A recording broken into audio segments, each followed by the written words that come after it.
So the first step on your natural hair journey is getting to know your hair. So today we're going to talk about your hair porosity, your hair thickness, and your hair density. I feel like those three are the most important when it comes to getting to know your hair and buying the right products for your hair. So number one, your hair porosity. Your hair porosity refers to your hair's ability to retain moisture.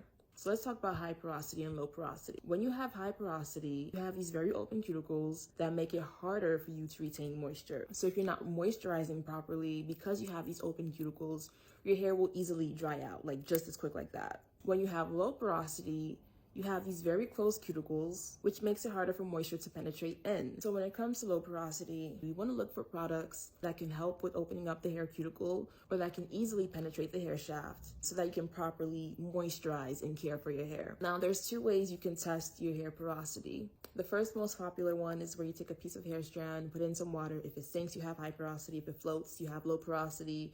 If it's in the middle, it's medium. I don't find that to be as accurate. So from my perspective, the best way to really learn your hair porosity is to see how your hair reacts with water. So for example, I have high porosity, and this is a video of how my hair reacts with water. You can see how quickly my hair is absorbing the water and drying out in real time. High porosity dries out really quickly. If you have low porosity, I believe the water is more so gliding on your hair, or it just takes more time for your hair to absorb water. So the best way to test your hair porosity is to go into the shower and see how your hair reacts with water. Number two, let's talk about your hair's thickness. So your hair's thickness refers to the size of the hair strand. So you could have fine hair, medium coarse hair, or very coarse hair / thick hair. And the way you want to test your hair's thickness is by doing the thread test. So for the thread test, you'll take a piece of thread, you'll split it in half, and you're going to compare that to a hair strand. So if it's the same size as a thread, you have thick hair / very coarse hair. If it's half the size of the thread, you have medium coarse hair. And if it's a lot smaller than the thread, then you have fine hair. And knowing your hair's thickness overall is just important because if you have fine hair, heavy products, for example, can weigh your hair down and cause hair loss. So these are the small details that are just important to know when you want to get to know your hair.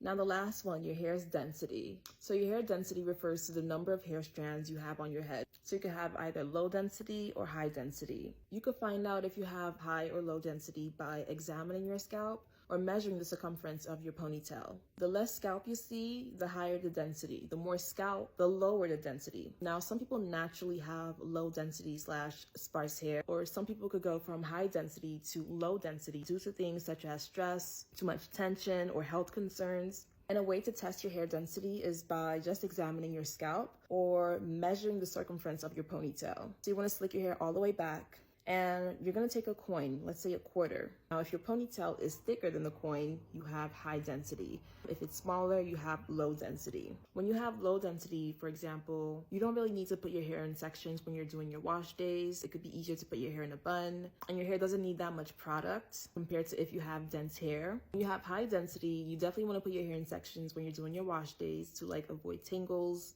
and to facilitate the whole process. High density equals volume. It might take more effort to put your hair in a bun, but girl, you got a lot of hair. Every blessing comes with its challenges. And I love how we're all blessed in so many different ways. But yeah, those are the main three things you want to look at when it comes to your hair. So you could, for instance, be a low porosity with thick, sparse hair, or a high porosity with fine, high density hair. So it gets very specific. So those are the main three things you want to look at when it comes to learning your hair. So again, that you know what products you need to buy for your hair and how to properly care for your hair.